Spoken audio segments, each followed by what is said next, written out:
Today's interesting topic is language and the brain. So, how does the brain process the language? What are the important areas which, as a medico, we should understand with respect to language areas? So, let's start without much delay. In our brain, there are frontal lobe, parietal lobe, occipital lobe, and the temporal lobe. Within each hemisphere, there are 4 lobes. So, out of these 4 lobes, the first lobe, which is area of interest, is this. It is the temporal lobe. The vestibulocochlear nerve, through its auditory pathway in the brainstem, it gives information to primary auditory cortex. The primary auditory cortex is situated in superior temporal gyrus, the anterior portion of that, called Heschel's gyrus. Even if we tell superior temporal gyrus, we are happy. Primary auditory cortex just receives the auditory input. It can be a language, known, unknown, it can be a sound, music, it can be anything. It just receives the auditory input. Subsequently, this information received by the primary auditory cortex is sent posteriorly into an area called as Wernicke's sensory speech area. This area encircles the lateral sulcus, the posterior ramus of the lateral sulcus, so that it involves the temporal lobe, part of parietal lobe, and also an occipital lobe. So all 3 areas are involved here. So this is called as Wernicke's sensory speech area. It can also be called as a secondary auditory cortex, because here the processing, the integration, the understanding of the spoken language, known language, is taking place in this area. It's called the Wernicke's sensory speech area, where the comprehension or the understanding of the spoken known language takes place. Subsequently, after understanding the spoken known language, the information reaches onto the frontal lobe, onto this area called as Brocas motor speech area. So in this Brocas motor speech area, will receive the input after being understood by the Wernicke sensory speech area. This Brocas area sends the efferent fibers to the brainstem, especially the vagal nucleus situated in the medulla oblongata.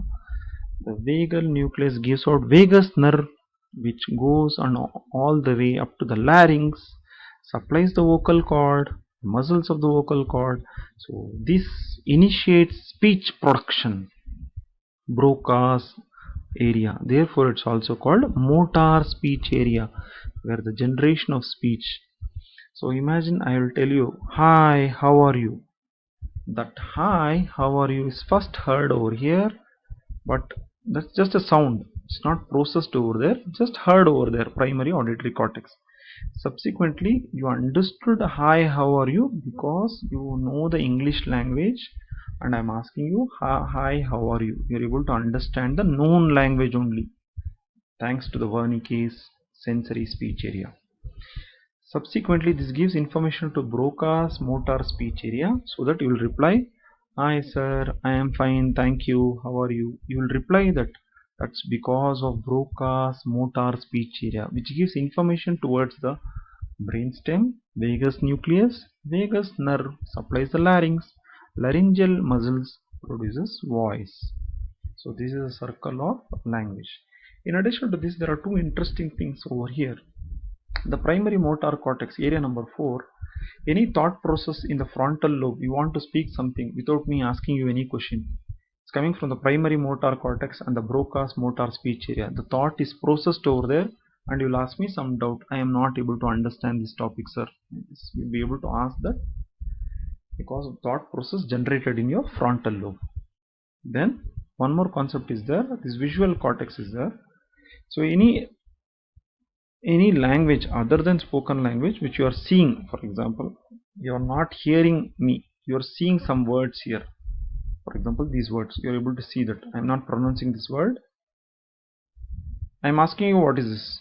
You will tell brain. Now you told brain because your Brocas area was intact and it was functional, but who gave the information to the Brocas area? It is not the auditory cortex or the wernickes area, it is the visual cortex. I just told you to see this. You know this language, so you read this. Primary visual cortex processed that information.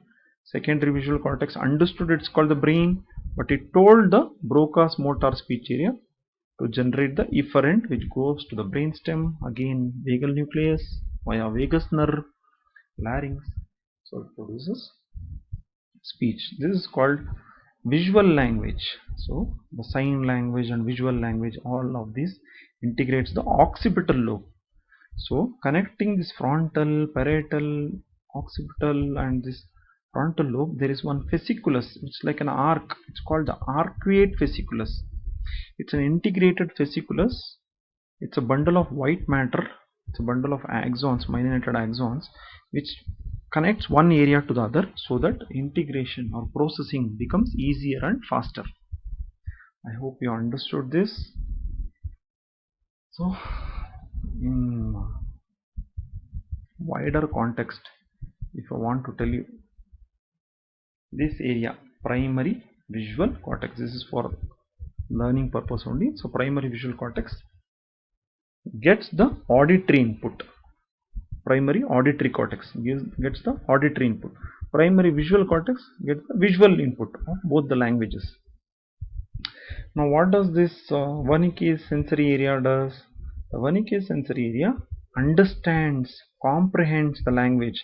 Let it be visual language from occipital lobe or auditory language. It understands the known language comprehension, and it gives input towards Brocas motor speech area via arcuate fasciculus.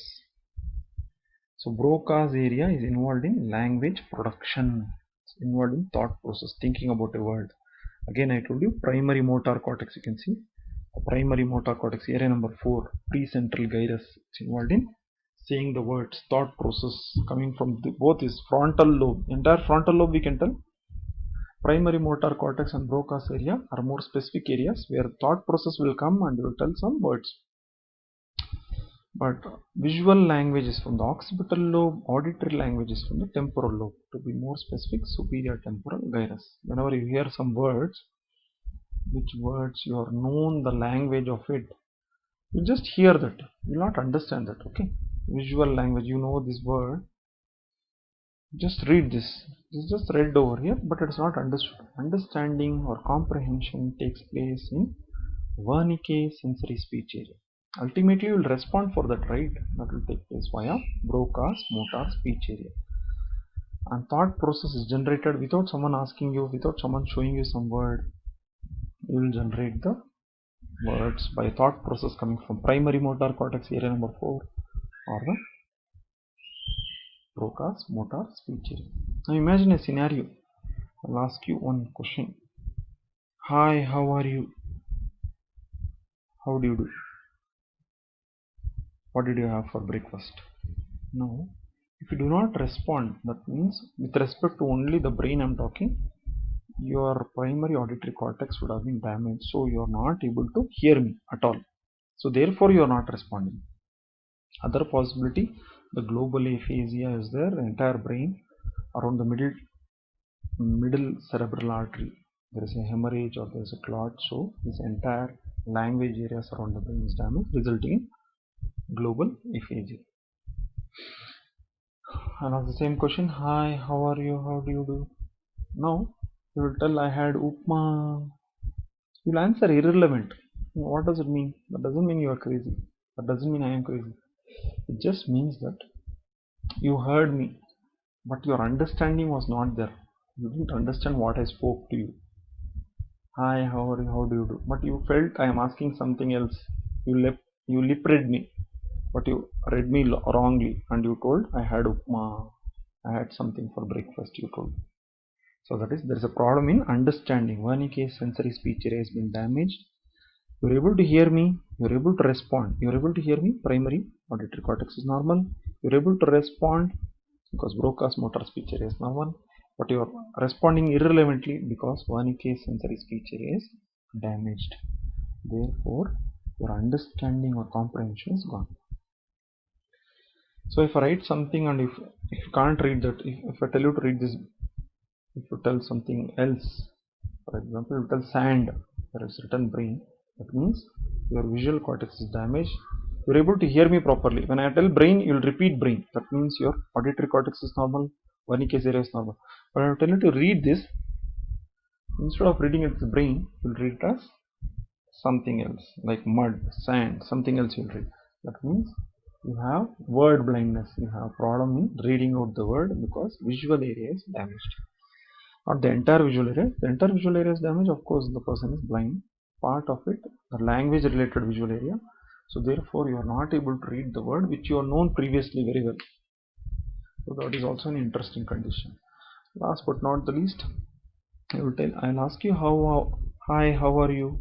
You want to tell I am fine, but you great difficulty you're telling I am fine. Like great difficulty. Someone should help you to complete the sentence. That means your Brocas speech area is damaged.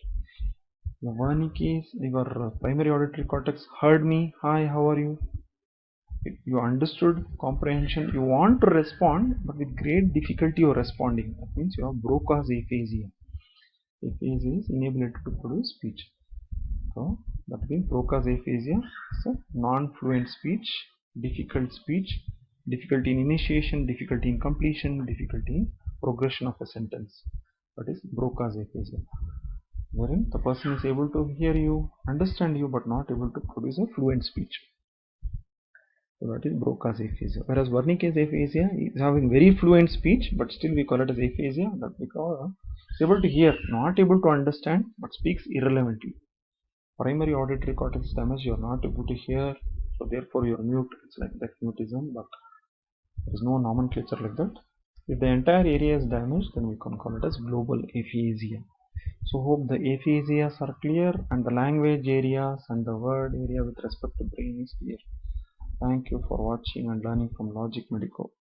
If you benefit from the video, kindly subscribe to our channel. Don't forget to press the bell icon to get the latest notification of videos which we upload.